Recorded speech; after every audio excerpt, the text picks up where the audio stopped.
இந்த வட்டம் CSK action எடுத்த பிளேஸ் பற்றி தான் பார்த்து போனோம். சிஎஸ்கே ஆக்ஷன்ல ஒரு 2 தரமான யங்ஸ்டர்ஸ் எடுத்திருக்காங்கன்னு சொல்லலாம். டாமக் ஸ்ட்ரீட்ல 2 பேருமே கொடுத்துன்னு கொடுத்துறாங்க, பேட்டிங்லையும் பவுலிங்லையும் சரி.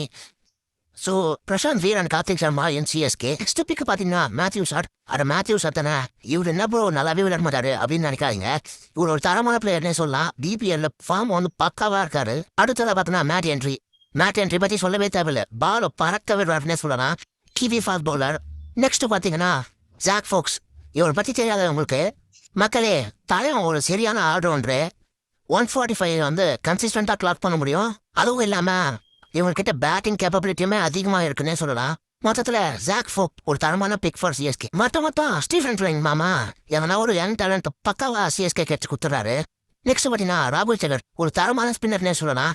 2019 பார்த்தீங்கன்னா நம்ம பங்காளிங்க கிட்ட இருந்தாங்க ராகுல் சகர். நம்ம கிட்ட தீபக் சகர் இருந்தாரு.